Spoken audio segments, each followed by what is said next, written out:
guess what?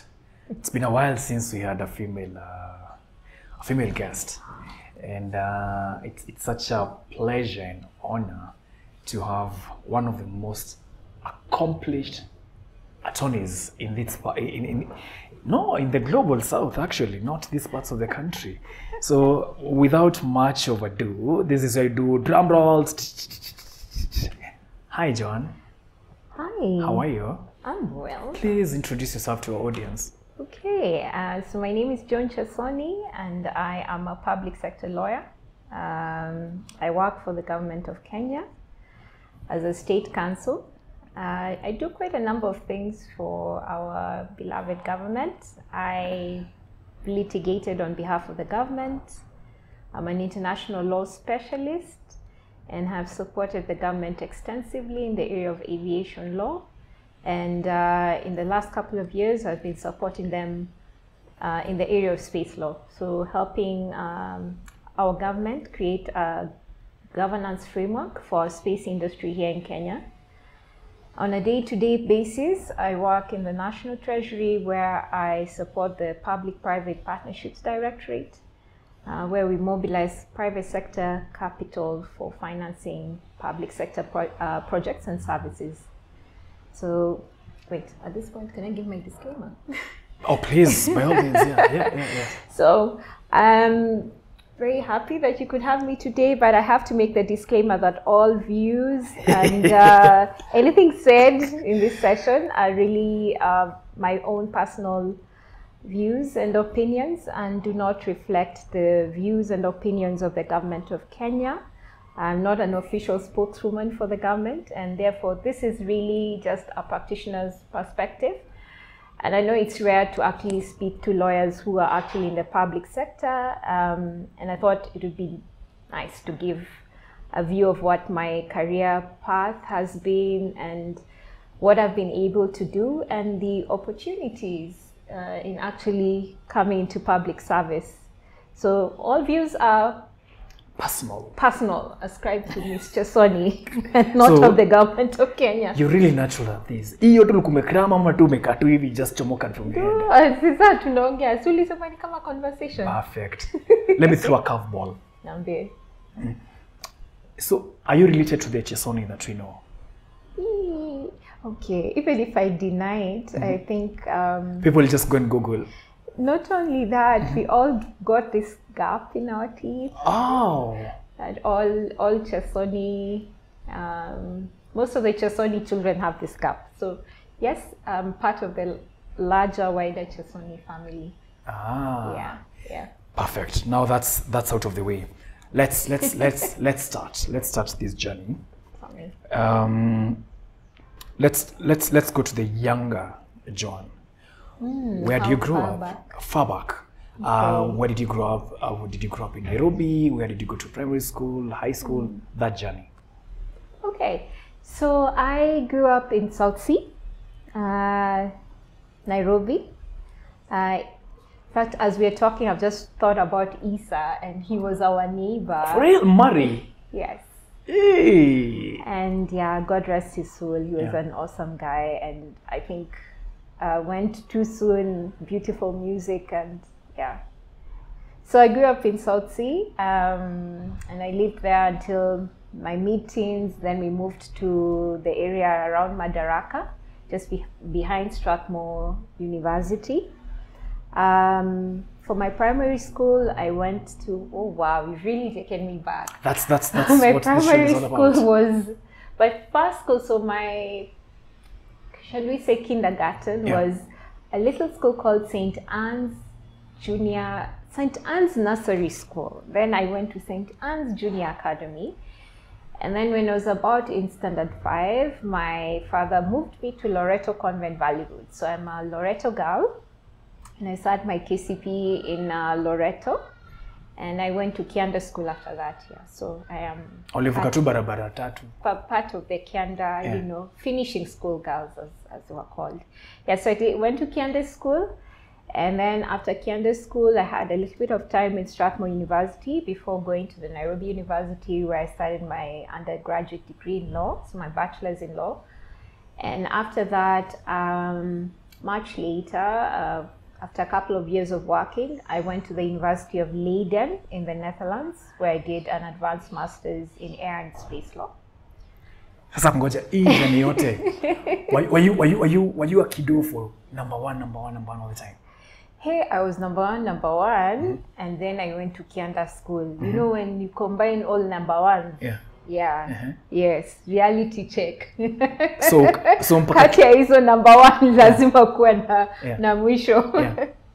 In fact, I shout out to my math teacher, Mrs. Owor, who used to give out the papers in this fashion. She'd be like, top cream, top layer. Then she would be like, now she has started the deck of the ones who need to pull up their socks. Yeah, so ukiweka all those number ones together, there must be a not number one. So I was not in the not number one. I was a very not number one. Maybe third quarter, fourth quarter, that was my region. But and this is where I want to encourage people, please, at different stages in your life, you'll be at different points, and on some days, just borrowing from what I had, something I had today morning. Sometimes you're at 40%. And if you show up on that particular day and give your maximum of your 40%, guess what? You have given 100%. You're not always going to be full 100. The point is that at some point, the 40% will get to 50, 60, 70, and 100. So wherever you are, it doesn't matter. What's important is to keep moving forward. So yeah, we were third, fourth quarter people in Kianda. And then we went to UON, again, another big melting pot. And yeah, time in UON was a bit of a blur, Peter Haraka. And then, as I said, after that, I worked for a couple of years. So I was in private practice for about maybe 2.5 years. No, before you get there, did you have a good experience at Kenya School of Law? Oh, gosh, I actually don't sugarcoat it. I skipped KSL. Don't sugarcoat it. Just say it the way it is. So, you know, my brain does this funny thing where, like, if something is not so nice, it moves by. We notice. I went straight to Leiden. It's like I forgot I went to KSL. So my lot was actually the first lot for when we all started going back to KSL. My lot, after we graduated, we were the first or the second, sort of like the first lot that did the full set of exams. Before there was an exemption. People didn't have to go to Kenya School of Law if they'd studied law in Kenya. You look lost. You don't know. I am. Clearly, we were in my youth. Okay, so at some point there was an exemption. You didn't need to go through the whole year. So you do your whole year of pupillage and your whole year of KSL, or I can't remember which came first. So 1 year of KSL and then 1 year of pupillage.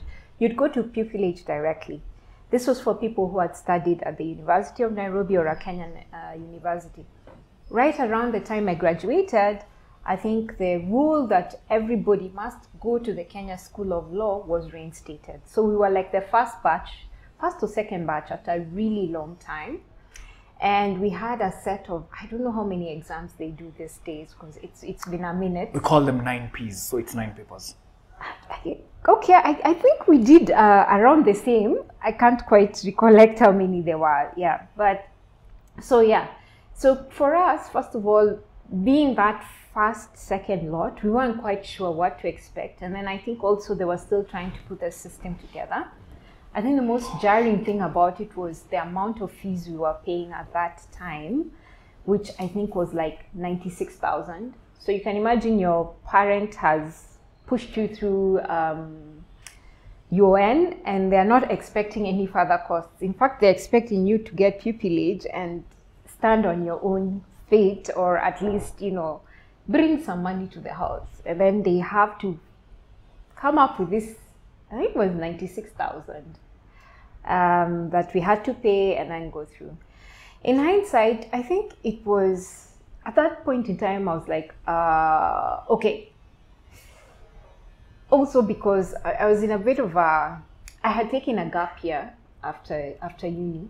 So I didn't go with my class, my graduating class, to Kenya School of Law. And I think I kept kicking myself because I was like, if I had actually graduated on time, I might have skipped this. Oh. But I ended up now going to KSL, and you've asked me how my experience was. I think it was, for me, that point in my life was, I was at a crossroads. I was not even sure that I wanted to practice law after the 4 years of UON. And I think I was remarkably, it would be a lie to say, well, I went in there and I was so focused and I was like, we're going to do this. No, it's a lie. I think I went in there and I was like, okay, I'm here, I've got to do this. And really by grace, I actually managed to pass my papers on the first try. Eish. So that, I think for me, it was an absolute miracle. Of course, I had put in the work, but it was so grueling because I don't know how it was subsequently, but we sort of like had 2 shifts. The people used to come in the morning, others used to come in the afternoon. So it's a morninger, and then in the afternoon, maybe you go off to your law firm if you have a law firm place that you already had. And then you had these assignments, you had this group work. But also the fact that there was still, the system was still settling was a bit also not so nice, because if you're the pioneers or the first or the guinea pigs, sometimes things don't work out quite well. But as I said, by grace, passed the papers on the first try, and I was like, okay, that's done and dusted. We've got to move forward. Went off, did my pupillage. Where? I was at Simba and Simba Advocates, and I have to give a great shout out to my people master, Batil, or as he's known, that's his nickname, but his name is Bernard Murunga. He's still there. He's still at Simba. He's still at Simba. He's an IP specialist. Teach me, yes.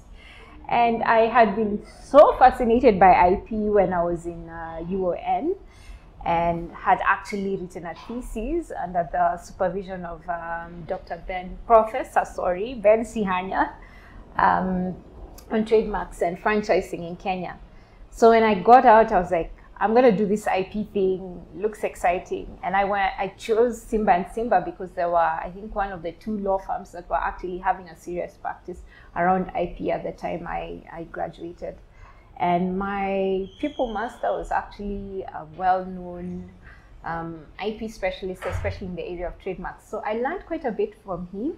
And I was also very lucky to really be under the mentorship and tutelage of Mr. John Peter Nyangeri Simba, who was the senior partner at the time in the law firm. And, just learning, this wealth of knowledge.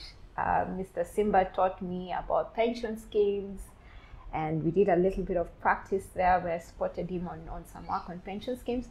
And the way you always think like, how am I going to use this? Like Pythagoras theorem. You're like, am I ever going to use this? And lo and behold, the knowledge of pension schemes actually came in handy for me this week while I was doing some work. So anything you learn, keep it with you, because you never know where it's going to crop up. And literally everything in your life should be like a tapestry, like you're weaving this beautiful picture. Everything is connected, at least for me. So after Simba and Simba, so rewind back a little bit to when I was in the University of Nairobi. In second year, I got a chance to do an internship at the Ministry of Foreign Affairs. And while I was there, I stumbled on some files written BASA. BASA. Yeah. Like Barcelona. BASA. So BASA means Bilateral Air Service Agreement. And I think stumbling on those files and being given work around that really rekindled for me the inner love I had and fascination around aeroplanes, space, and basically anything to do with the air.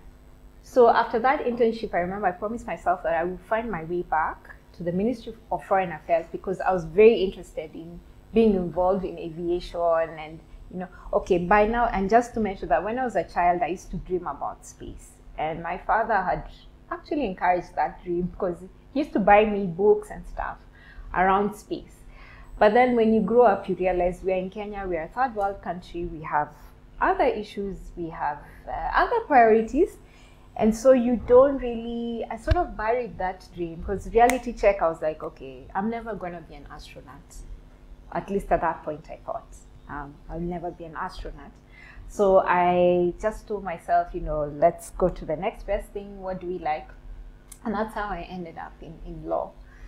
So now going back to foreign affairs, looking at the BASA files, I was like, okay, chance. So I promised myself I will come back to government at some so point, that I can do BASAs. Yes, long story short, eventually I did get back to government and do the BASAs, but before getting there, so back to the law firm, I practiced for 2 years. Then now as a full associate. Actually, I did my pupillage and then I was retained. Yes. So I was there for, I think, about 1.5 years, because I got admitted. Do you remember who admitted you? Yes, Chief Justice Ivan Gesheru. Ah. Yeah. Now you can go on, Yeah. So after that, Government of Kenya advertises they want state councils, and they want state councils in the Department of Treaties and Agreements.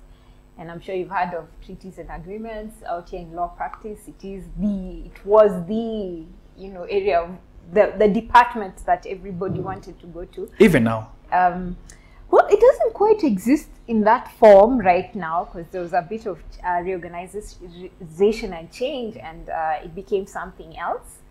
But so see this advert, and I remember going home and telling my parents, I'm like, I want to apply for this, and I want to go and work. And my parents were like, no. They were like, please, stay in private sector. Stay in private sector. The investment we've made in you is great. Private sector is a place to go. So I went and I applied secretly. I went and I applied for the job secretly, and then I went for the interview, and then after that I told my father again. So I told him I've gone for the interview, and then after that I got a letter saying, come report, like you passed and come. And so I went to the law firm and I quit, and they asked me, are you really sure? And I said, yeah. And then they were like, if you ever want to come back, it's okay. So off I went, and I was very excited, because in my heart of hearts, I knew I was going to treaties. And treaties meant I was gonna go and do my BASAs. Wacha nikwambie, character development. I learned it like this. My letter was reading litigation, civil litigation. That was my department. And that is how my career in government started. Let's endelea. Let's just endelea, because the story is already flowing properly. Let's endelea. So civil litigation. Civil litigation. Oh my! For a girl who had never stepped in court, save for when I was being admitted to the bar, because it had been very clear to me that this was not an area I was interested in. It was a shock. I think I almost went back to the law firm, but then I was like, I'm here and I'm gonna do this. I'm going to at least try. And if I'm completely overcome, then I'm going to leave. So first of all, as the question you asked me, are you from the Chesoni family? And I think sometimes having a name and not being anonymous, particularly when you have your seniors who have gone before you and have done so well, the expectation that's placed on you is something else. Everybody expects you to be of the same caliber, the same, deliver the same spectacular, results. I mean, my uncle had been a chief justice. He had been a chair of the electoral. Literally set up the electoral commission, the electoral system in this country, really. And then my cousin is at Sango. She was the vice chair of a constitutional committee on experts, and basically part of the team that wrote our Constitution of Kenya 2010. And so you can imagine all these, expectations, and this child was not ready. I have very funny stories about going to court and my appearances in court, but those are stories for another day. Suffice to say that I went from not knowing how to address the court, because please note, as I said, my brain does this very wonderful thing. When it thinks this information is unnecessary, it is siloed somewhere, put in a lead box, never to be opened again. There is no key. So despite the lessons in trial advocacy, the practicals, I think the shock, when you don't know whether to call the magistrate, your lordship, your ladyship, your honor, unajipata umekula kula. It was a learning curve. Let me tell you a funny story. I got admitted on a Thursday. Then my first appearance as a counsel was on a Monday. And then 5 minutes before the matter is called, I know what I'm going to say. I'm 100% sure it was the High Court. I won't mention the Lady Justice. So the matter is called, and the counsel was the matter was a bit senior. So of course you give him the respect. He goes ahead of you. When my matter came out, I said, so I'm confused. At that time, you stand up and you're confused. Do I say Your Honor? Do I say My Lady? Guess what my brain does? Mama. My fine lady. That sounds familiar. Yeah. I won't say what I called, how I addressed the court, for the sake of the dignity of the rest of the family members who are either members of the bar or bench. I don't want to, on Monday, advocates to be looking at that and say, hey, was that your relative? So, anyway, it was a learning curve, and I think also the best thing that happened to me in my career, because let me just put it this way. I think very few of us, especially in the legal profession, really understand what it means to be in public service. And very few of us even want to consider giving ourselves in terms of public service. When I joined the Office of the Attorney General in civil litigation, we were 33 state counsel for the entire country. And this 33 counsel who are supposed to handle matters from the lower courts through to the Court of Appeal, as it then was. 33, that was the total number. 19 of us were here in Nairobi, in headquarters. So within that year, despite the rules, I don't know what the rules are these days, because I haven't been to court for I think close to a decade now. But I think at that point, you could only appear at the Court of Appeal if you were 7 years post-admission. I went to the Court of Appeal when I was 1 year post-admission on a 3-bench, before a 3-bench judge, and I was roasted by those judges. I think what that did to me was actually to teach me that humility is not such a bad thing to go through. Life will humble you. And the difference, what makes the difference between you growing and understanding is whether you accept the lesson or not. And that is why I'm saying that I am so glad I went through civil litigation when I did. Because, as I've said, I came from Kianda School, I was in Strathmore, I was in Loreto, and I came from a place where my family, the seniors really believe in giving the best. Like I would imagine any other normal parent would really want the best for their children. So in a sort of a sense, I think I was very sheltered. And so what civil litigation did for me in government is it literally just gave me, a titanium spine. Because I always joke and say, anyone who's litigated on behalf of the government or done arbitration, anyone who's literally had to stand in defense of the government, there's something it does to you as a lawyer. It gets you to think on your feet. You get to see things in a different light. These days, for instance, because a lot of the work I do is transactional contracts, I literally, when I am drawing up contracts or supporting on contract work, my approach is, I need to put this in such a way that in event there's litigation, we are not caught offside. or I need to frame this in such a way that the probability of us having litigation arising out of this contractual framework is almost nil. So it really changes the way you think. I can sit in a negotiation and say, no, this direction we are pursuing, or the direction the other side is pursuing, is likely to end in court at some point. And more often times or not, I'm right. And that's what civil litigation did for me. So I litigated for about 2 years. By the time I was leaving that department, I think nilikuwa nimeiva. In fact, as we always joke, we say nothing scares anyone who has done litigation with the government. Nothing scares you. People come and do things, they say things, you look at them, you're like, okay. You even laugh internally. Sometimes you don't have the laughter to show. You're like, no, these ones, who are they scaring? Yeah, it does something to you. So that's why I'm really glad I went through that phase.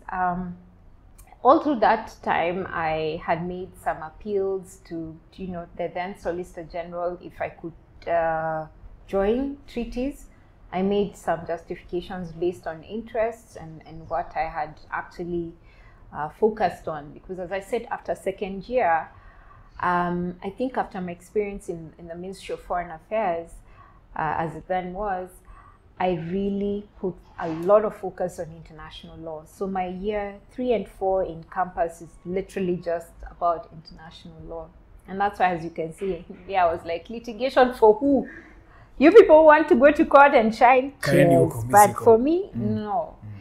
So I eventually, after 2 years, I did get to go to treaties. It was still treaties. And we had this amazing head of department.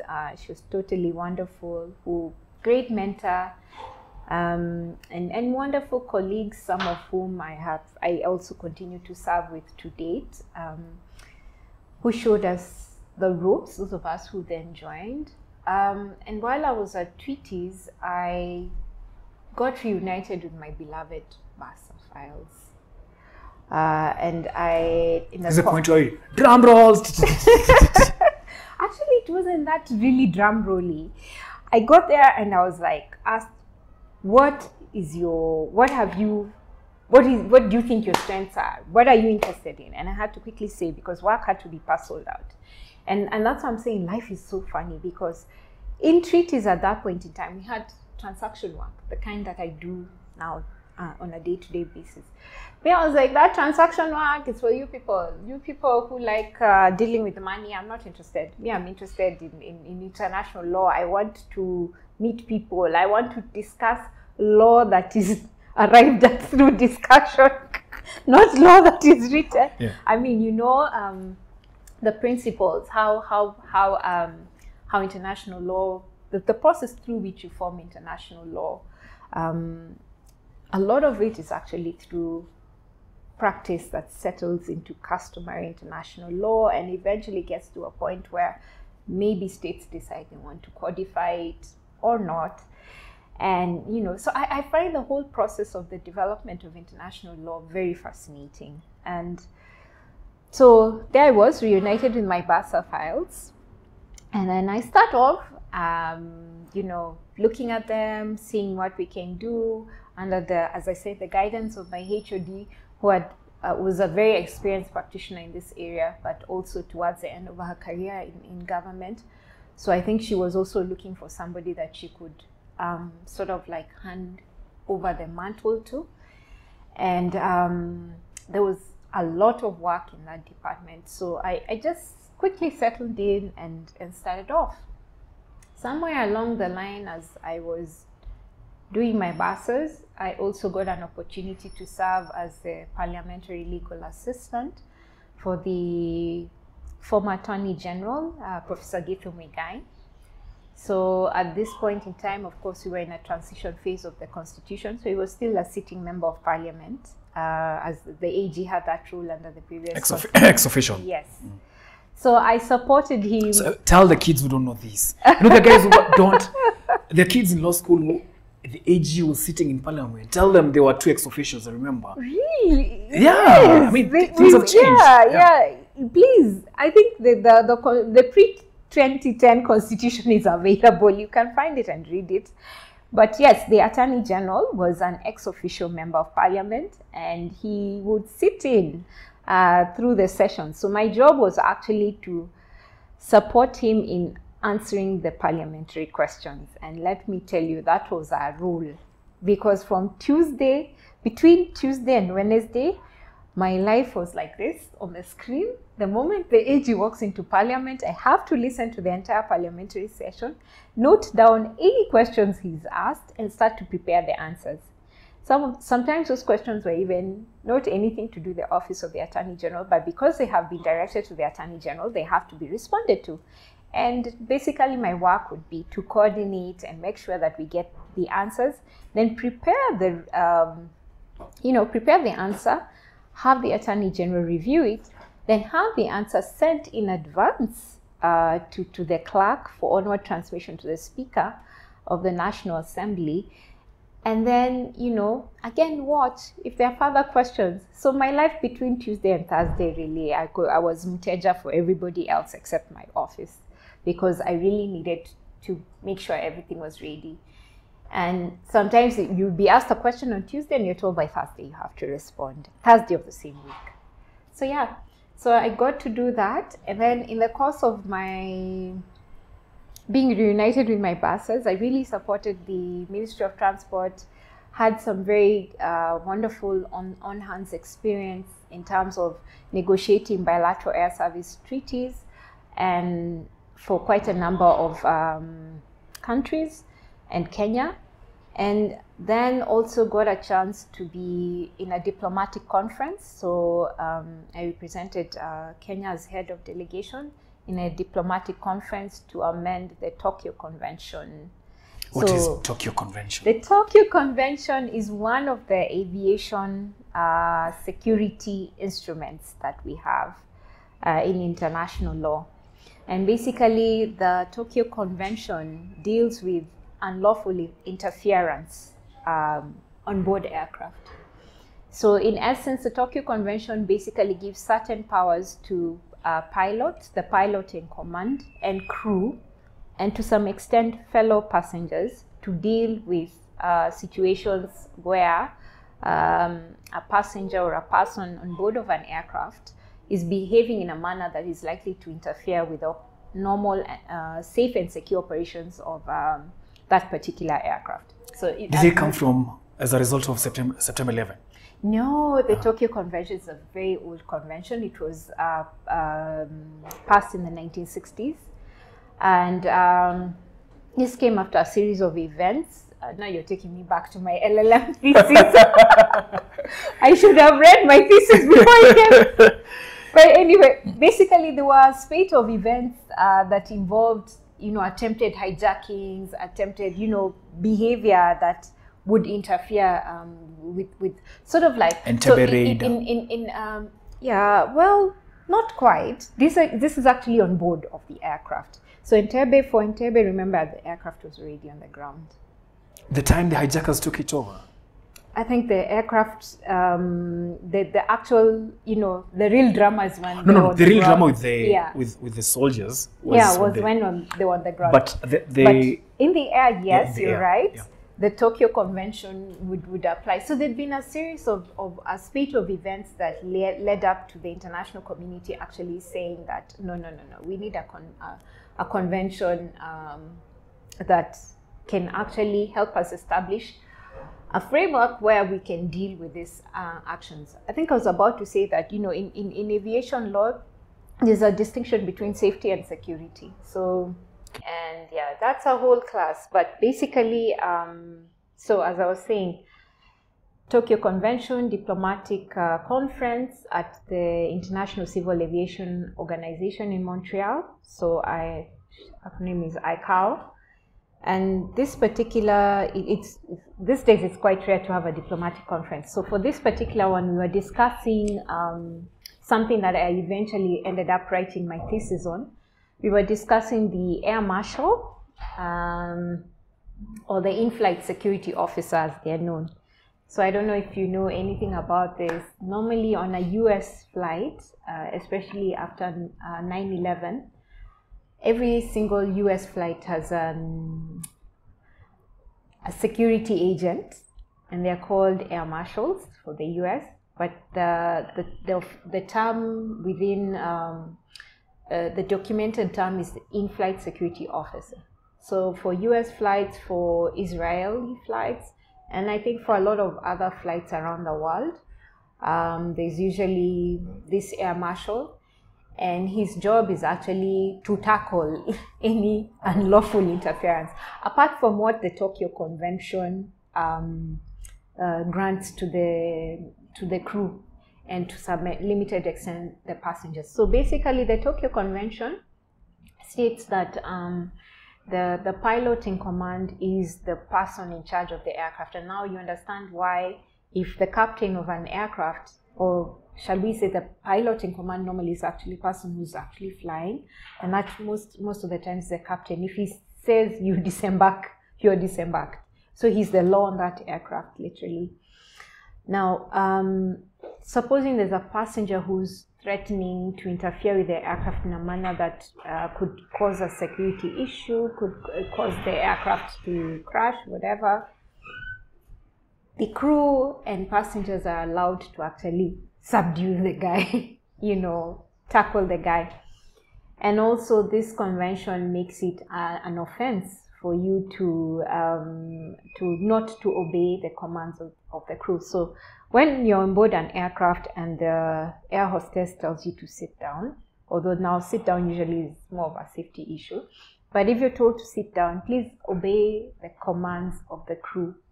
It is actually a criminal offense not to do so, especially for countries that have subsequently domesticated the Tokyo Convention, or ratified the Tokyo Convention and domesticated it, or ratified it and forms part of their laws. So this particular diplomatic conference, we were discussing whether the Tokyo Convention needs to be amended to actually include the in-flight security officer. Sadly, for the proponents of the IFSO concept, it didn't really go forward. English, IFSO, in-flight security officer, IFSO. So sadly for the IFSO team, it didn't go through as they had anticipated, because what the proposals being made meant that the IFSO would usurp the powers of the pilot in command. So there'd be two centers of power on an aircraft, and this was resoundingly rejected by member states. Instead, for me, on a personal level, what it sparked was a greater interest in the subject, because then I really wanted to know how, if they don't have really legal recognition within the convention, my questions were around the bilateral agreements between states that allow IFSOs to operate on aircrafts for various member states. Are they really sufficient? How do you deal with issues where maybe the IFSO makes a mistake, or where there's liability arising from their actions and that kind of thing? And that actually led to questions that continued to ring in my mind, and then became a thesis. Actually, became my LLM thesis when I finally did my master's. So I think I did quite a number of things when I was in treaties, but after I think it was again about 2 years, I decided that I needed to, I felt like I needed to add to my knowledge. I'd really got the the practical aspect of things, but I felt like I had some gaps in my academic knowledge, so to speak, especially when it came to aviation law. At that point in time, there was not much on space law. I had a very able colleague who was actually dealing with those matters, one of my seniors, who was dealing with space law matters within the department, but it was a very quiet docket. There was not much, because I think at that point in time, we just had a National Space Secretariat, and it was nestled within the Ministry of Defense, but there was not much going on from a legal perspective. So I looked for schools to do my LLM. First of all, I discovered that it was a very rare LLM, because as it turns out, there were only 3 schools I could choose from. There was McGill University, there was Leiden University, and there was, I think, University of Cologne. And I think even for University of Cologne, they were not quite putting it as air and space law at that point in time. I think the course was leaning more towards international law at that point in time. So before actually applying for my LLM in air and space law, as I said, life is quite interesting and sometimes keeps reorienting you to where your heart really is. Because I remember I had applied for an LLM in international economic law. My dad was an economist, and so it's like, yeah, we are going here. This is where you're going. No, by the way, I think I come from a very liberal family because I must thank really my parents, and I thank God for that. We are allowed to express and choose our own destinies as long as you are not doing something that's against the law. Or a breach of faith, morals. You do you. That's the motto in our family. So I had done IL. I loved my dad. He's such an amazing guy. So economics were his things, and believe it or not, we bonded. And at some point I started to love economics, and I would discuss stuff with him. So I thought, let me do IEL. It looks nice. I think I applied to University of Utrecht in the Netherlands and did not get in. So I was like, well, what I didn't realize was that was practice for me applying for my LLM, because I still went back to the Netherlands. I was in the University of Leiden, the #1 law school in the Netherlands. Mm-hmm. It was practice, because applying for a scholarship, actually just applying to go to the Netherlands to do your master's degree is quite rigorous. They are very thorough academic system. So the process of applying, you literally must start almost a year in advance. And because you apply, you do this thing, you finish, you do that, you get it approved, you log it in the system. And so I'm glad I went through the process for Utrecht, because then I was able to, I was already... You know how you are. Now the system in the Netherlands, so when I looked at the fees, they were crazy at that point in time. This was about 8 years ago now. And I think it was 17,000 euros for that LLM. And for the Dutch, if you're a foreign student, you have to also put up an equivalent amount. So 34,000 euros. So I was not going to go back home and say, hey, Dad, because, okay, I have siblings, I have other people who also needed to get their own chance to go ahead. So I decided to try out for the scholarship. They had a couple of scholarships. I tried out for the Netherlands. It was then the Netherlands Fellowship Program, which has since wound up.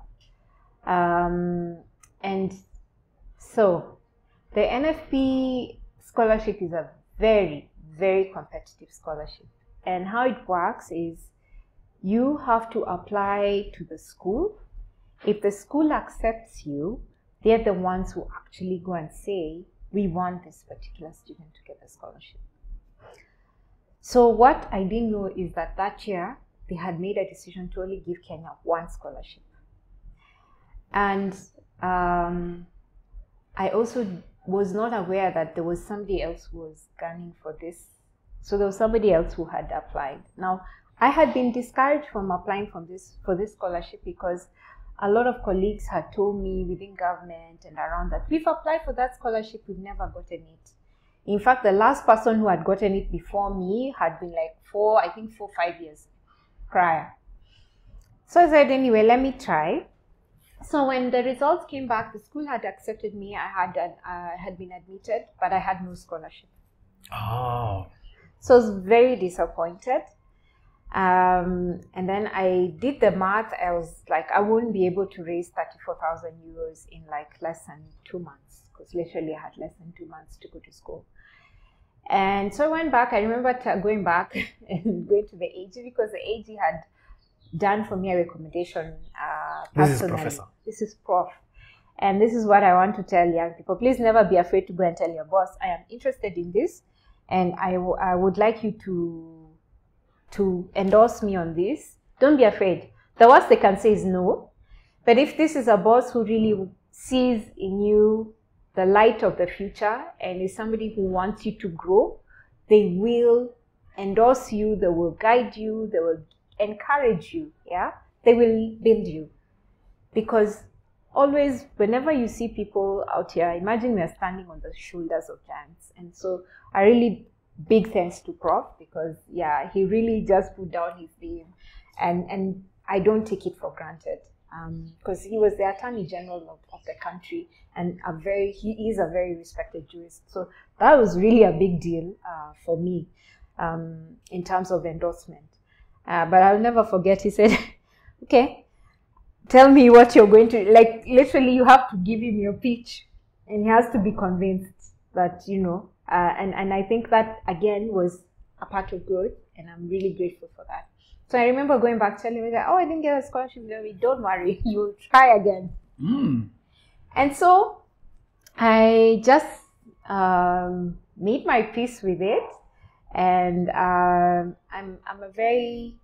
a spiritual girl, so Jesus is my pal. I remember I'm going to tell him, now you imagine how could I not get, after all that effort, how could I not get this scholarship? And then Jesus is like, please, the school chose you, madam. And then I was like, okay, fine, let it be as you will, come on evil, let it be. And I moved on. I think 3 weeks later, I had an assignment that I had to support the top leadership, and it was out of the country.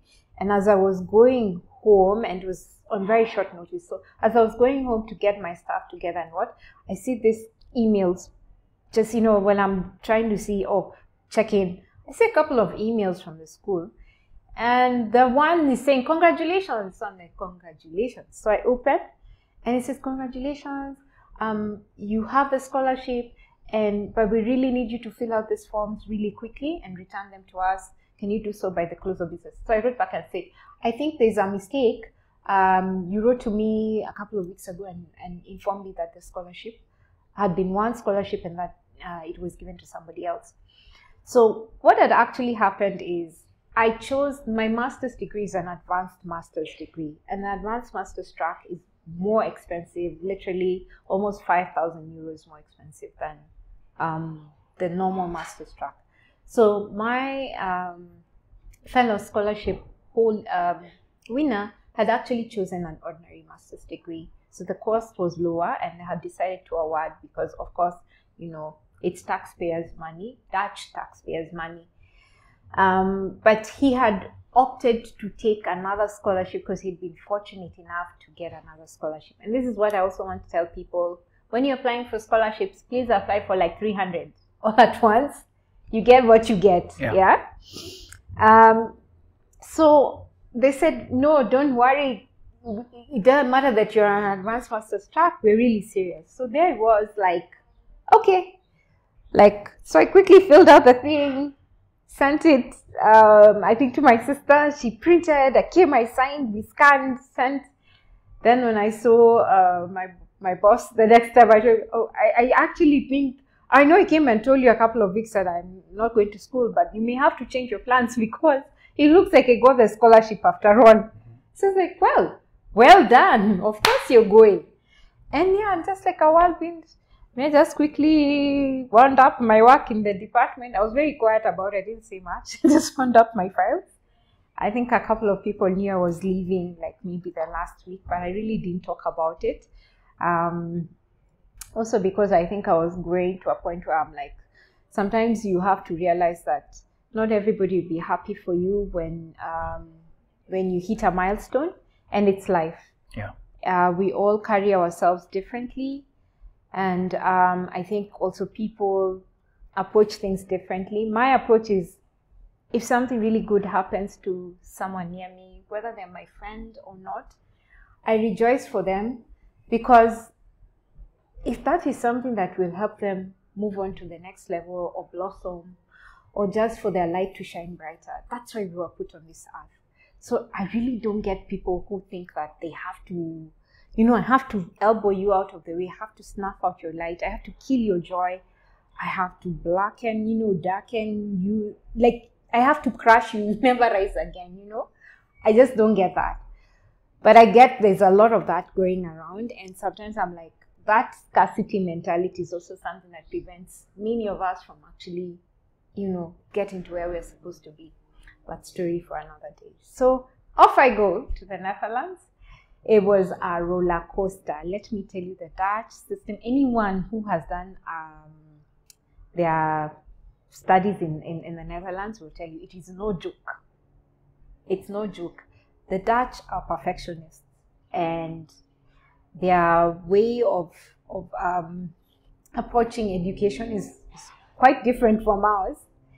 So it was culture shock, bumper to bumper, and because it was an advanced master's degree, I had to write a 40,000-word thesis by the end of 1 year. I had to do, I think there were about 16 units in total, and I had exams as well. I had practicals and I had an attachment, all in one. So try and compress your 4 years of campus into one, and you have an advanced master's track. Again, by grace, we graduated on time. I wrote a thesis, as I said, on aviation security, which was quite rare apparently because not many people branch out that way. AVSEC is mostly done by, a lot of the guys who do AVSEC are actually in the civil aviation authorities or security related elements. In fact, what I did end up writing on, as I wrote about the in-flight security officer, is I examined Annex 17 of the Chicago Convention, which is a security annex. It is a restricted annex, meaning that you cannot go to the internet and download it. You require certain clearances and protocols to actually access the Annex 17. And so there's a very funny story about me trying to get Annex 17 and asking my supervisor for help, and him telling me, oh, no. That's a restricted document. Sorry, can't help. I'm like, but you approved my proposal. And you can see it is hinged on Annex 17. Anyway, long story short, the power of network and the power of actually the gift of working in government of Kenya and being a government employee, I was able to network and make a justification in the relevant areas, and I was able then to be given the Annex 17. And I wrote a thesis which I really enjoyed writing. In hindsight, at that point, I think I was like, why? If a scholarship, I can't fail. That's what I used to. Let me tell you, I was writing my thesis, and at the same time, I was doing my employment attachment at the Jumbo Jet of KLM. The Jumbo Jet of KLM is called Transavia, and it operates against around the 28 Eurostates. Nanini nitanguaje? This one always has trouble. Which one? The budget one. No, what's Which one? No. In Europe. Yeah, our funny thing. Many that have problems. But now we can't say their names loudly. Somebody might watch this and then ziko na mashida. Kuna mingi ziko na mashida. I'll remember the name. Funny thing, I'm going to remember after we're done. But anyway, hiyo tusiseme na nguvu. Okay. So, but there are a couple of them that have problems. So I was at the Jumbo Jet of KLM. It's called Transavia. I had a really good time. I had an amazing boss. She was just awesome. Tokyo Convention followed me there because I had to do some assignments about unlawful interference and distinguish them from unruly passengers, because unruly passengers are more of drunk people. Yeah, it's more of like a safety issue. It's you're unruly, but unlawful interference is totally another thing. As I said, it's actually literally putting the operations of the aircraft into jeopardy. So I was going to Transavia at work. It was a full day's work. I'd finish off at 4, get back home, rest for like an hour or two, and then start writing my thesis. And I had paced myself. I used to tell myself 300 words every day. I have to write 300 words. And then I would go to sleep, wake up, do another 300 words in the morning, and then make sure I ran, because I was living in Leiden and my office was in Amsterdam, so in Amsterdam, behind Schiphol. You're mentioning this town. Oh yeah, I know it. Yeah. Behind Schiphol, and it was literally like I would take a train, change, then take a bus. Let me tell you, if I miss the first train, I'll be late for work like nobody's business. I remember breaking a hill, running after the train, because the train, so the way the tracks are, there's some trains which they're on a secondary track. So you get to the platform, then, so sometimes the trains stop here when you get to the platform, which is okay, normal, those are the normal trains. But now this particular train, ilikuanga inasimama huko kwa kona. So mimi ninaona na najua tu in that exact minute the doors will close. Itaanza. But I made it in with my broken heel. And I spent the day like a cow. Like bouncing. Anyway. Yani mmenirudisha mbali. Anyway, hebu tufanye turudishe hapa karibu.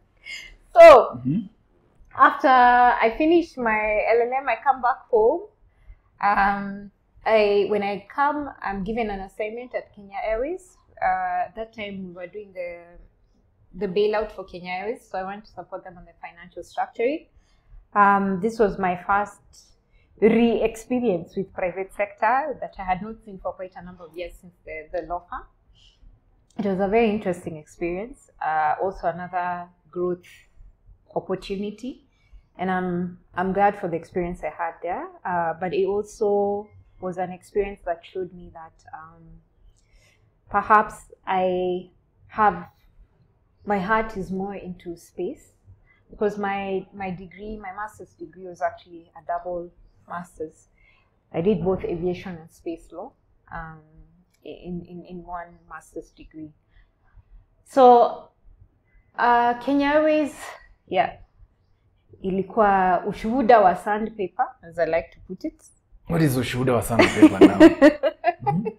The things that grow you. It was quite tough.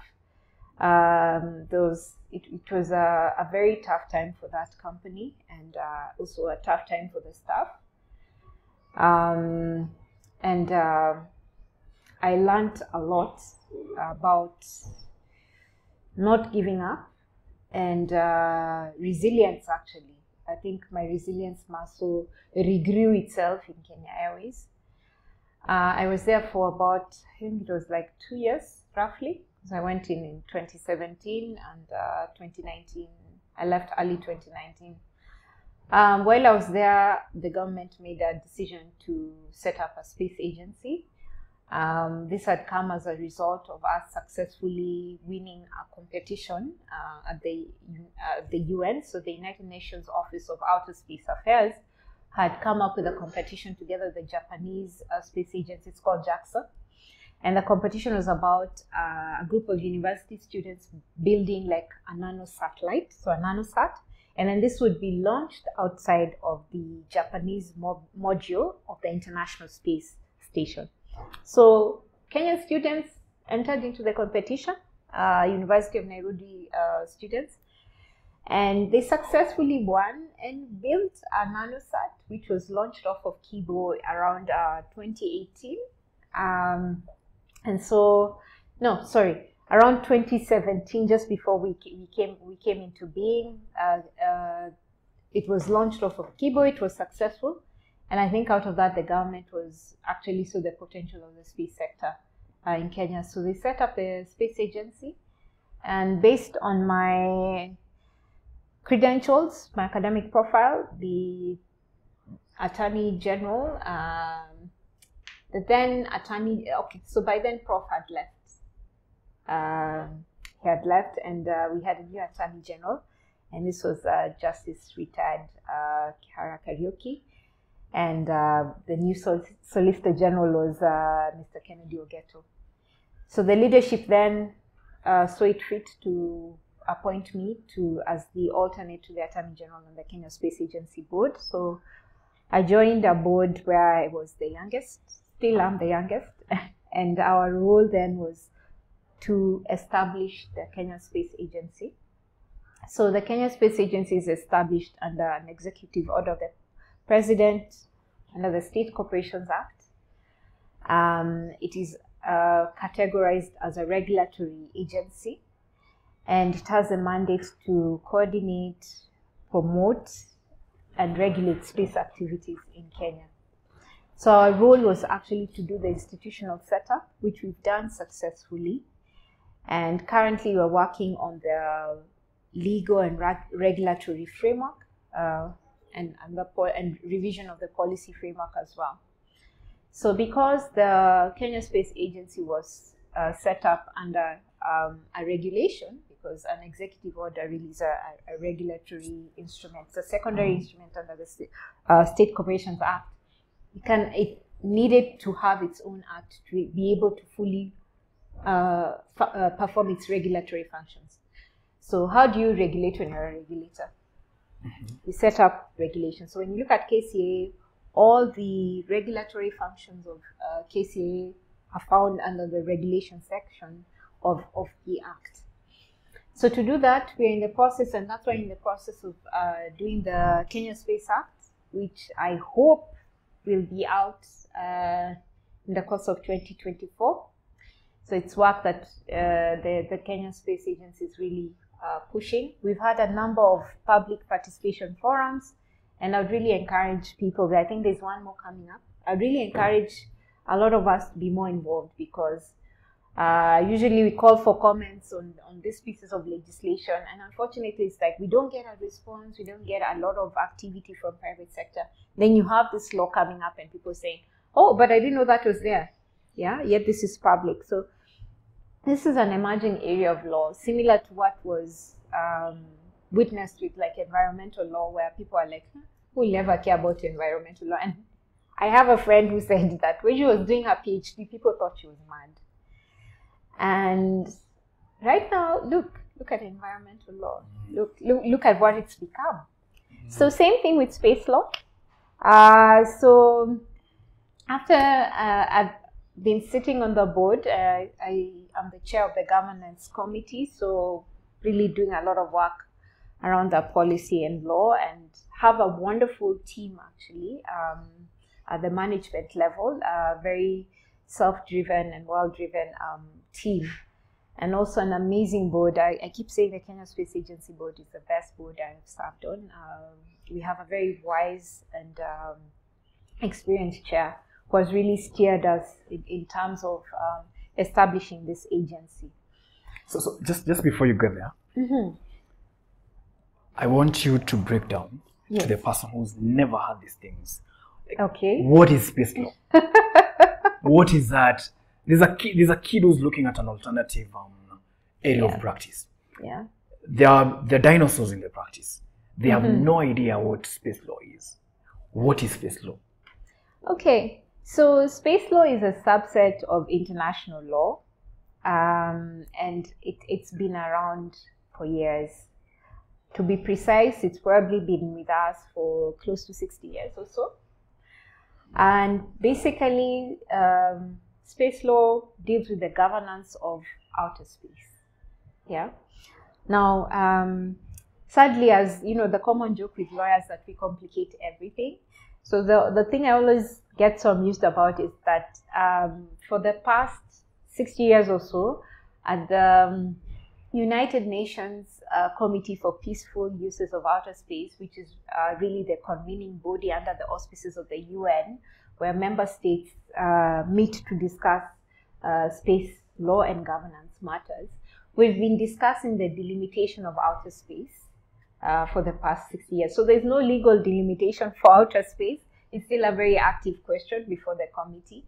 However, from the scientific perspective, I'm sure everybody, since we are all, into SpaceX and Starship launch these days, we all know about the Von Karman line, which is about almost 90 kilometers past into the upper airspace. And that's more or less where the scientific delimitation of outer space begins. That's where outer space begins. But from a legal perspective, we've really not given a definition to what outer space is. And when you look at the Outer Space Treaty, you realize also that outer space really is what has been declared as one of the global commons. So what are the other global commons, for instance? The oceans, yeah? So anyone who's done the law of the sea, you should find a home when it comes to space law, because they're very similar. Actually, the space law governance framework, the Outer Space Treaty, was modeled along the lines of what we have on the United Nations Convention on the law of the sea. So the law of the sea framework and the space law framework are quite, closely related in some aspects. So yes, basically, just in simple language, space law is the law of the space. After the hewa ikiisha, there's actually a law, a legal framework governing that, and that is space law. And the only 5 treaties, the Outer Space Treaty, which is the mother treaty for space governance, and then we have the Liability Convention, we have the Rescue and Return Agreement, we have the Moon Treaty. The Moon Treaty, was moon, like moon. Yes, moon. Kule juu, yeah, mwezi. The Moon Treaty is known as the ugly sister of the Outer Space Treaty. Jeez. Why? Because so many countries refused to ratify it. In fact, the powers that be refused to ratify it. Are you comfortable saying who are the powers that be in terms of that? The space powers are literally at that point in time were the powers that were involved, in at the foredge of technology. And we're looking at the United States and then USSR. Eventually, you'll have other powers coming up. You'll have Germany having a resurgence. You'll have within Europe, you have Italy, you have France. Those are the big space countries. Just hold on. Yeah. Hold on to that thought. We've talked about Italy. I want to bring it close home. Yes. We have a station in Kenya. Mm-hmm. And it has a lot of Italian influence. How did that come about?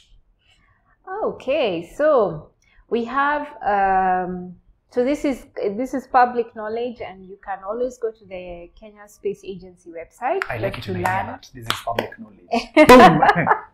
You can always learn a little bit more about the history of space in Kenya. So believe it or not, Kenya has been involved in space activities for those 60 years plus.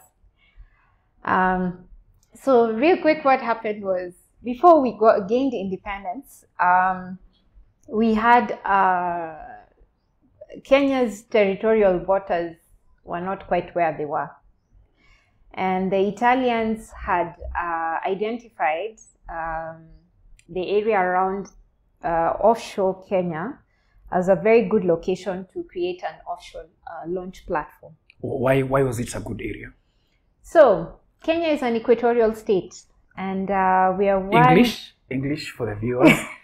You might know what that is. You know something called equator? Equator, ile ya geography. Yes. Ile, unajua kwa tumbo ya planet, iko na line. Katikati. Yeah, so when you literally the midpoint of the latitudes on the globe, on the planet. It's actually 0 degrees. Yes.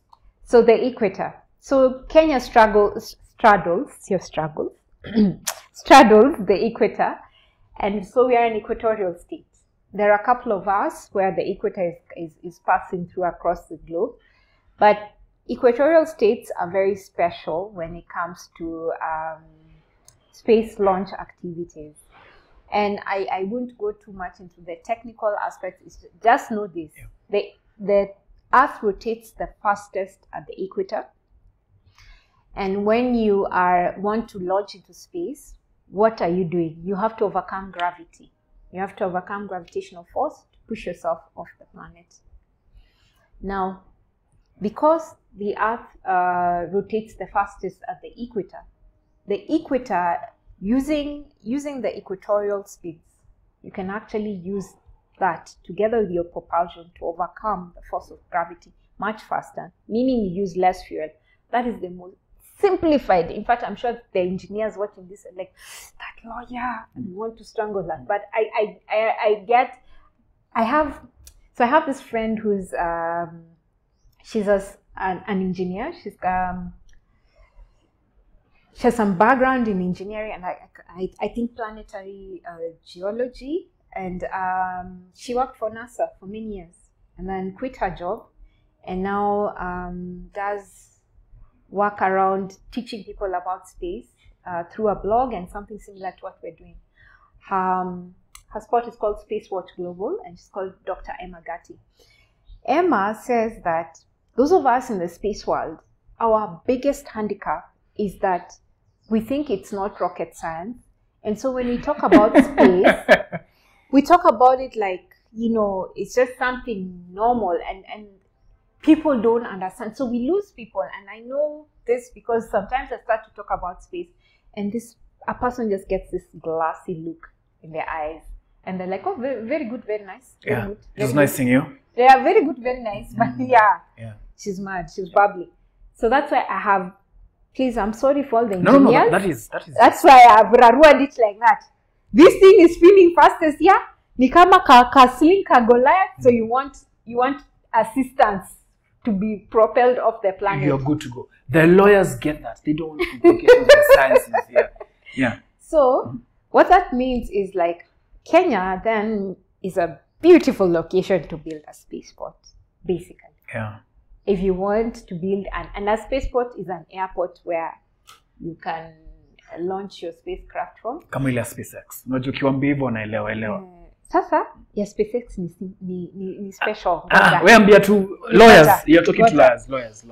So you can launch. Let's start with launch. You can launch the aircraft or receive, the spacecraft or receive it back. Now, why I said SpaceX is special is because for me, by the way, Elon Musk, for me, he changed space.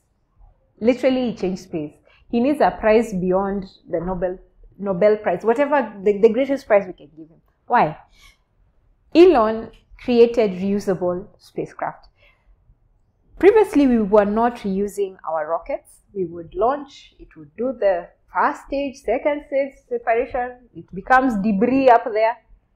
Elon created a rocket that goes and comes back. And I don't know, if you're not in the space world, the excitement, that means you can come back. Even from an environmental sustainability perspective, that's such a big deal. But also from a perspective of creating of an entire industry, because now it's like an aircraft. It requires maintenance. You have more jobs for engineers. You have more jobs for lawyers because there are contracts to be done. There are contracts to be done. You have more potential in terms of getting more people being able to launch because costs then go down. The other thing about the space sector is it's so capital intensive, and one of the issues about that capital intensiveness was about the money you spend because you're sending something up and you can't use it again. So every time you have to keep producing it. Now with the reusable rockets, it's really about maintenance of parts. Maybe some of them you have to put something new here and there. But let me tell you, it is a scientific feat to have actually created reusable rockets. And he made space activities way cheaper than they were before, gave a lot more countries access, and for me, in some ways supports what the fathers of the outer space treaties envisaged. And this is access to space for all, because within the outer space treaty, when you look at the introductory clauses, there are statements to the effect that every country on this planet Earth should be able to exploit and benefit from outer space as a resource to the extent of their capability, their technological capability. So Kenya has a right to reap from the benefits of space. And I know when you talk about benefits of space, people are like, what are they going on about? We don't have food, we don't have water. But precisely out of space technology, all these problems can be solved. We have precision agriculture, use of space technology to be able to predict weather patterns in a better fashion, so that you are able to then inform farmers, plant this, using space data to determine what kind of soil you have in a certain area, so that you can be able to tell the farmers, say, no, plant this, don't plant that. Being able to use, remote sensing data to be able to look underground and see, oh, we could be having a pocket of coal there, we could be having oil, we could be having gas. Using remote sensing data to actually say, oh my goodness, there's a huge underground lake in this area. We could actually solve the water problem in this area, because all this area needs to thrive is water. That's how we discovered the Lotikipi aquifer, because we were using satellite. Yes, we were using remote sensing data. Actually, what happened is, I think UNESCO was doing some studies, or one of the heritage bodies was doing some studies, and the remote sensing data actually picked the aquifer. Tufanye hivi. That's so much heaviness. So, where is the space of a young lawyer in space law? Like, for example, where does a young lawyer start when they want to get into space law? Okay, so apart from sitting on the Kenya Space Agency board, I also sit on another board, an international board. I am on the board of trustees for the International Space University. The international English. Yes, it's called the International Space University, practically, ISU. ISU is the only university globally dedicated specifically for space studies. And now I'm getting to tell young lawyers how they can get to now jump into this world. At ISU, we have a very special course. It's called the Space Studies Program, SSP. And there's an iteration of SSP every year. It's been here since, I think, 1980 something, just know that, for over 30 years, maybe 35 years or so. And so SSP is an intense 9-week course where you do different aspects, multidisciplinary aspects of space. This is the beauty of space. It's a multidisciplinary field. You have space for engineers, practically space for everybody. In my space world, my space network, I have engineers, doctors, just ask me, even artists I have, in that entire network. So SSP has elements of helping you understand, from 1, the technical aspects of space, 2, the human aspects of space, so human interaction, cultural aspects of space, and 3, policy, law, and governance of space. So this course is held in different countries every year. So this year it's in the US. I'm not sure, but I think the scholarship period could have closed, but I think it's still open for you to apply to come to SSP. This year it's in the US at Rice University in Texas. And guess right next to where? Johnson Space Center. So if you feel enthused and if you can get away for 9 weeks, I would advise you to apply for that course and come. No, they're feeling so, you know, they don't get a lot of this information from out there, but it's here. They might as well sign up for it. And find me if you want a personal recommendation. Find me. I am happy to do it. I'm happy to do it. I'm happy to actually engage as a trustee, because my position as a trustee is I'm the global alumni rep. So I sit on the board of trustees in that capacity. But if there are Kenyans who want to actually attend SSP, I mean, reach out to me very quickly. We do the applications, we put them in, and we have a discussion with the school, just so that you're part of the class. Hakuna university inafunza hiyo. Like the way we have so many universities doing. I guess I tutor you. I do know Strathmore University has a module. A module on air and space law, and I think it's usually 4th year. And I know Dr. Kwenjera is teaching it. I think this year it used to be Dr. Isaac Rutenberg when he was still there. Yeah. I used to call him Jesus. Oh my goodness. That's his extra name. Okay, the next time I oh my see God. that, No, that's cut. We're going to cut that part. Actually, I didn't know that was his extra name, but anyway. So, Hata paki hakuna. I've been wanting to teach, but imagine sijapata opportunity. Now this is a pitch. Now we're telling this the guys at Chapaki. Here we have a moment. You know one thing. I want to teach. Actually, I want to teach. I want to teach space law, and I want to teach both aviation and space law. Just because, anyway, I'm still really crazy about aircraft. I mean, how many women do you meet and they say, "Oh no, that's a 777 extended range." Not even women. How many people? How many people? But a prophet is never welcome in his hometown. And this is what you're getting. I won't, okay. It's not that I want to TMI or pour tears here.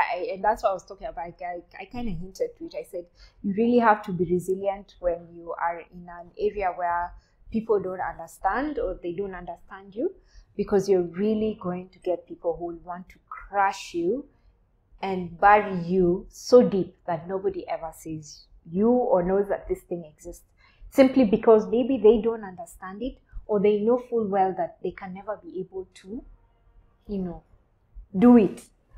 So space law, for both aviation and space law, that these are very areas of law where either you love them or you don't. Yeah. They can be very abstract, but if you find that you're interested in it, and you just jump into it, it's like, I don't know how to describe it. Now you see, for me, I think in space terms, it's like pulling back a curtain and discovering a kaleidoscope. There's so many areas, like for me, I'm interested in, and I'm getting back to your question about intersection of law and space, and where can young lawyers find their space in space. Yeah. In like aviation, you have public, international aviation, so the public air law side of things. You have private air law. You can concentrate on just selling aircraft and aircraft parts. Uko tu sawa. Yeah. Lakini na wewe ni wakili bado. Yes. Yes, we have law firms that do that. I mean, it's a very niche practice in Kenya. Listen. But out there, I mean, you have Clyde & Co. has a very strong aviation practice in the UK. Clyde & Co? Yeah. They have a law firm in Kenya. Oh, they're here finally? Yeah, Clyde & Co here. Oh, as with who? Kagwanja. Really? Yes. Unaona venye niko nyuma kama I have waited for them. If I was 10 years younger, I would have gone and sold my skills. Yeah, they're here. So, Gerald Kagwanja. I'm happy to. Please connect us. I'm happy to have a discussion around that, because they are big on aviation practice. Kina White and Case. Locally, we have Kaplan and Stratton. Yeah. So we have the partner Ruth Kirunga, who's really like, I've watched her grow in that area, and it's amazing. My friend, you can spend your time. The people are here with Mogunda, Poroti. Mm-hmm. No, you can spend your time selling aircraft. So the aircraft rate. So we have a very funny way of looking at aircraft in aviation law. We don't look at them like together. So we kila kitu. We have the aircraft rate and we have the engines. So you can spend your time also just preparing lease agreements for engines or selling engines. And make a lot of money. I mean, you're selling a $500 million engine. That's look nice. Yeah. And when you're getting into space law, do you have to be good in? This is where you remove some lawyers. Do you have to be good in physics, chemistry, math? Because that's a very problematic. So, I have to say, I had to be very strongly encouraged in those disciplines. Mm-hmm. Minerals, all this, like I had them say, oh, we now have coltan, and I'm like, some of these minerals are actually what Elon Musk needs to build. For instance, cobalt. Some of the biggest reserves of cobalt are in DRC. Yeah. Yet we don't know. Sorry. You saw that lawsuit where where Apple was an interested party. They were sued because of whatever is happening at DRC. I haven't seen it yet. I'll send it to you. Send me. Yeah. So this is the thing. Titanium. Titanium is one of the strongest. Na tuko nayo mingi huku Kenya. Yes. So you're asking me where do young lawyers inafaa kunini pale, hiyo inafaa kunini kuwa recorded. Yes, where Kevin, switch on now. Ilikuwa on. Okay, yes. Where do young lawyers intersect with the space sector?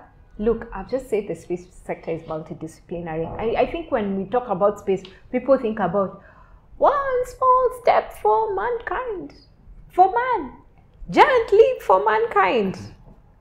Neil Armstrong on the moon. No, it's not about that. It's not about going to the moon.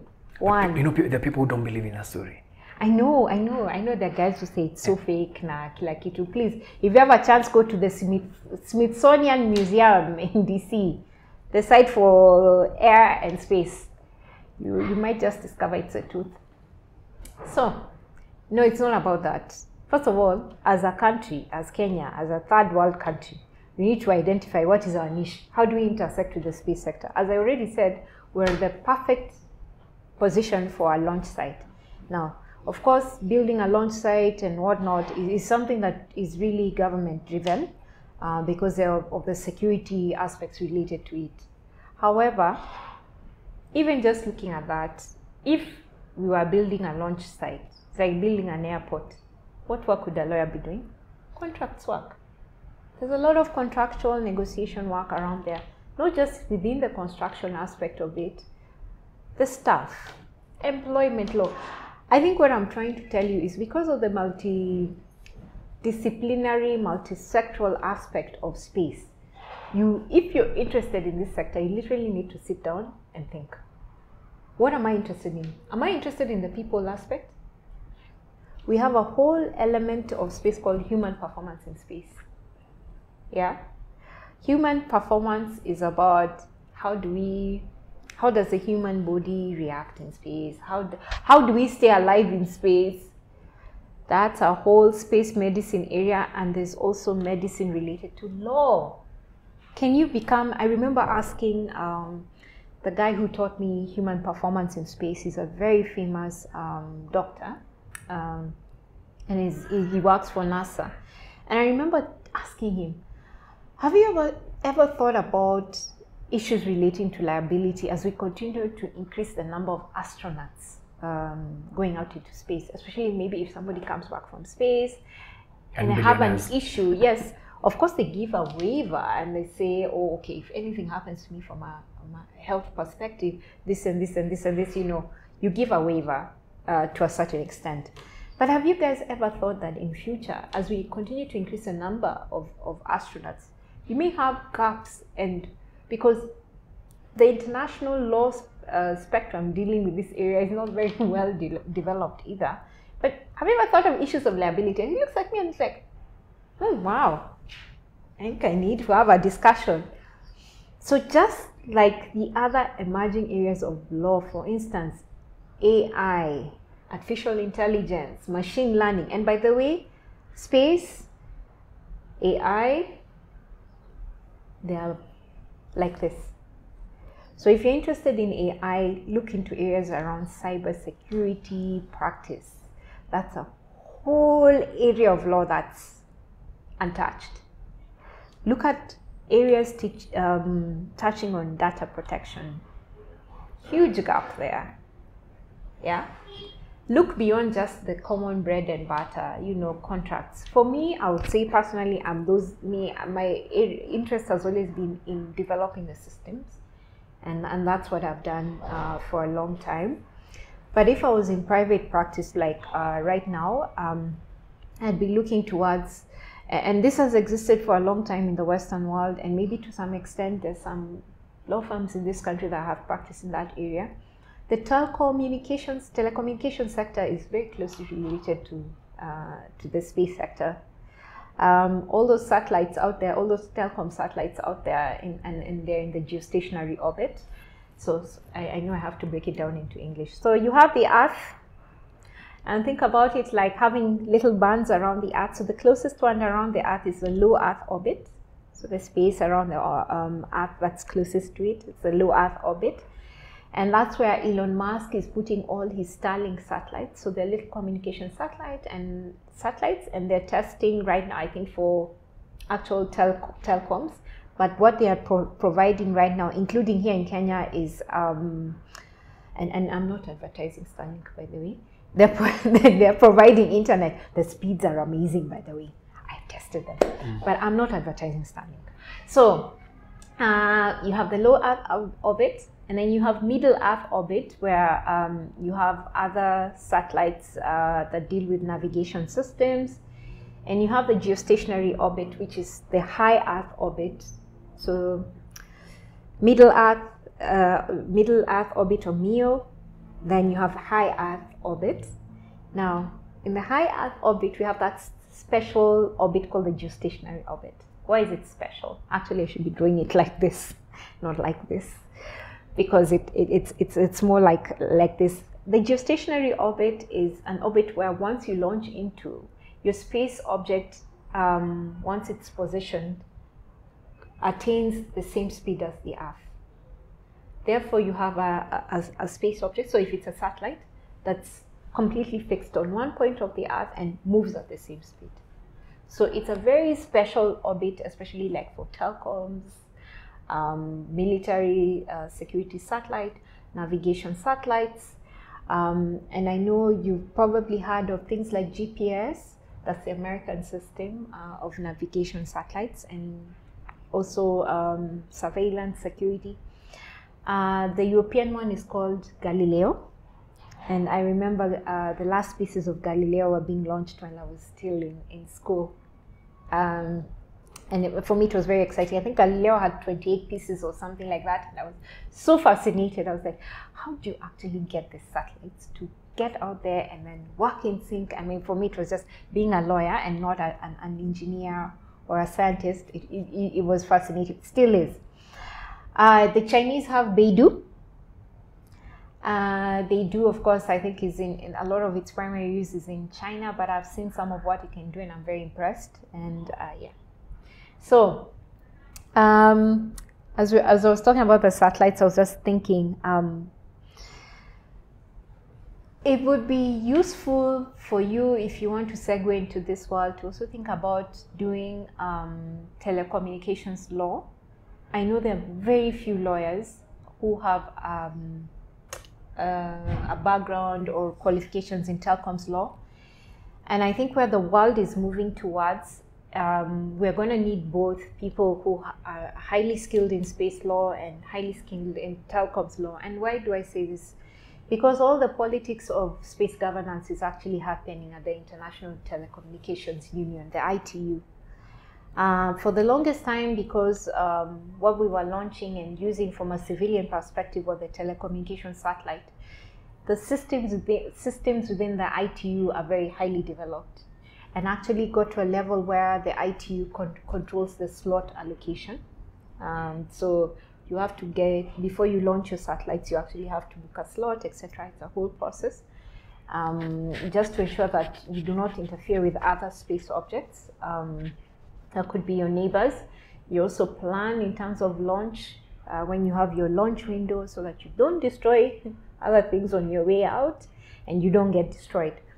So that's also a whole other story, but I think that's an intersection. And if you go the telecommunications way, I think there's a lot of work there, because there's still a lot of companies that are dealing with telecommunication satellites and systems.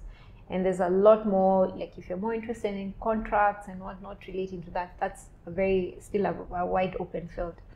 And just as a way of interest, as you asked me where we can intersect, I've been seeing a couple of jobs that Starlink has been advertising for this region that I look at and I'm like, if I was 10 years younger, or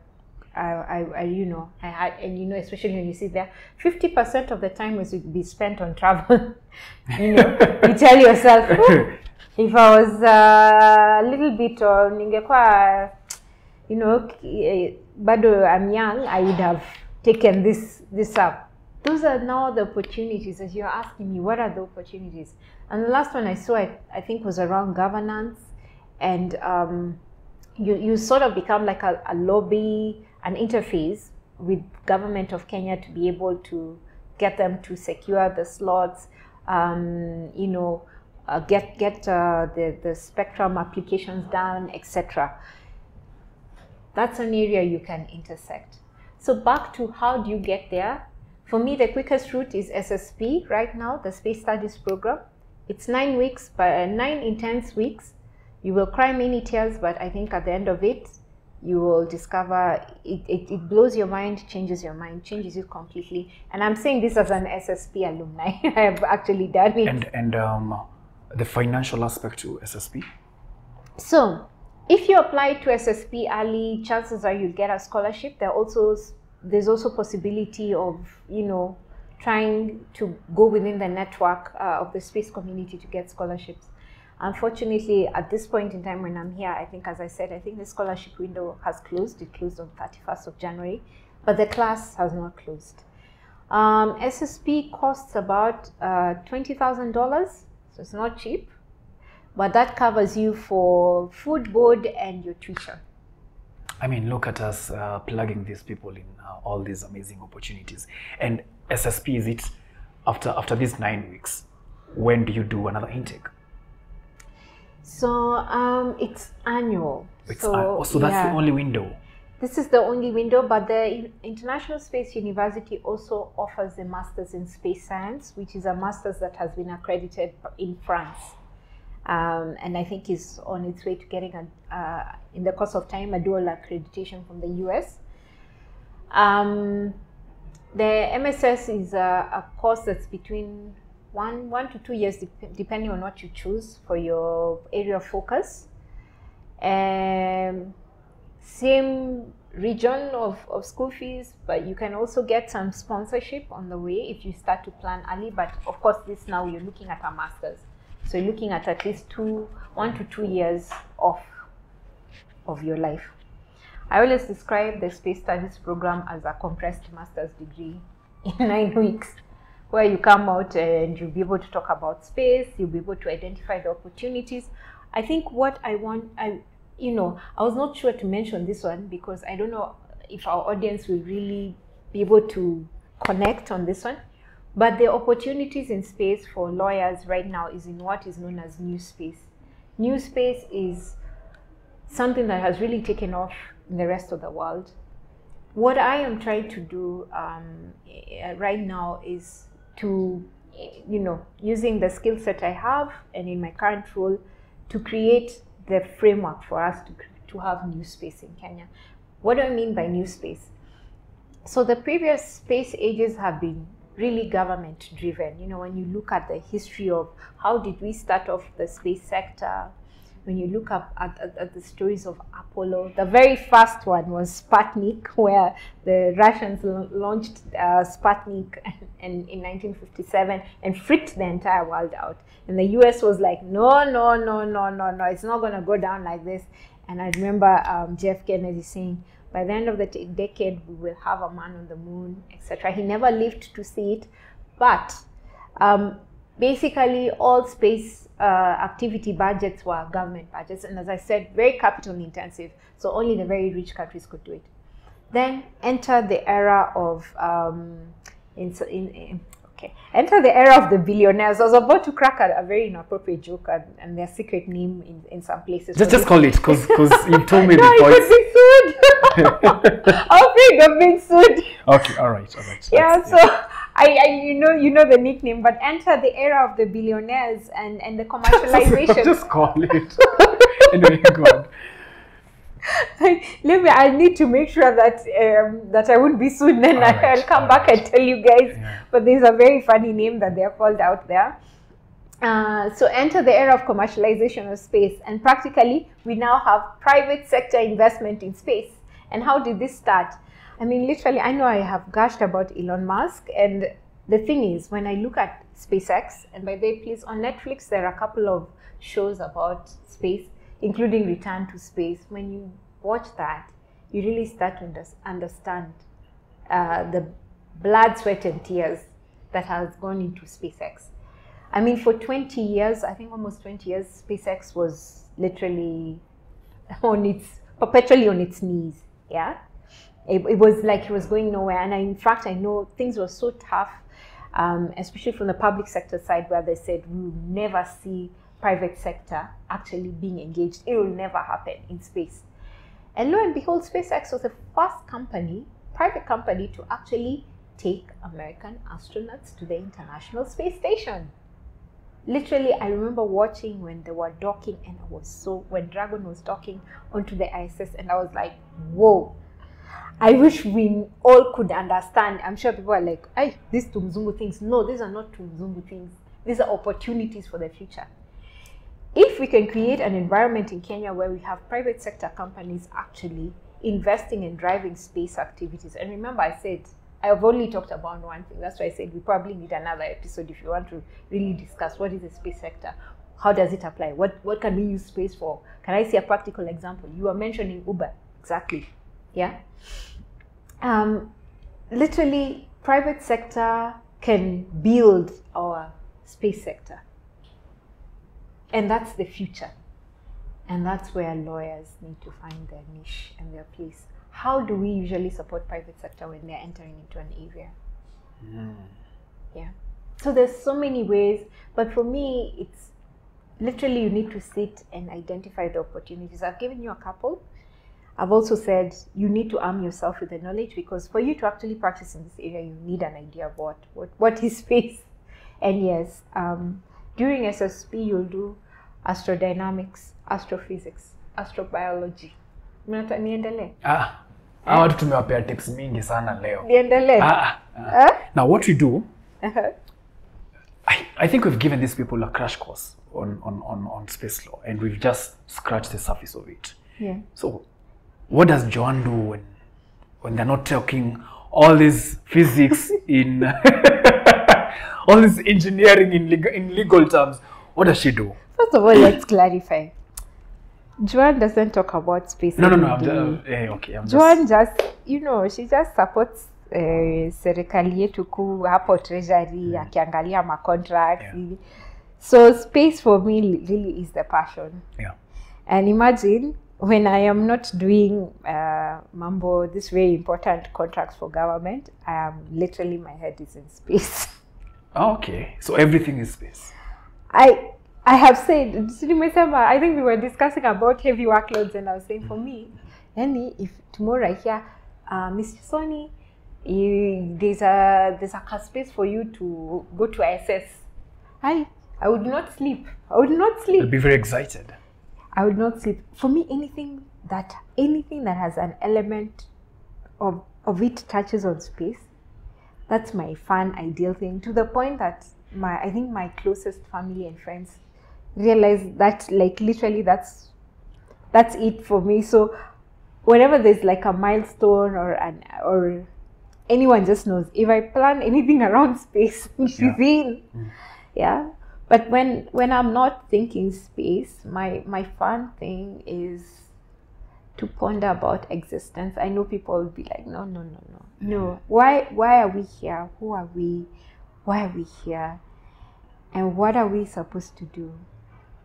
And what is our legacy? I mean, human beings, it's so interesting. We're here for what? Max, on a good ride, max 70, 80 years. Yeah, 80. That's a really good ride, And it means something. I don't think it ends here. I don't think it's an accident. Everything is too organized for it to be an accident. So in my quiet moments, those are my questions. Who are we? Why are we here? Is this the best we can be? And as I said, I'm in an initiative on us becoming an interplanetary species. And it's fascinating when we think about the fact that maybe it's not that we are the only life forms within the universe. Perhaps there are other life forms, just not in the way we understand them. Yeah. And I think about questions like when we're thinking about interstellar travel, so like travel from our star system, the sun, to maybe the nearest star system, you know, like the nearest closest star, the Alpha Centauri, you know, system, you know, Proxima Centauri being the nearest in that system. I'm like, we still haven't invented the science to travel quickly enough to get there, because we see the light from that system, the closest star in that system, like as it was 4.5 light years ago. Light travels at 100,000 kilometers per second. Fathom that. Wait, tumaliza show. Look at that camera, say, Wakili, quick one. Wakili, a quick one. Yeah! We have to take photos.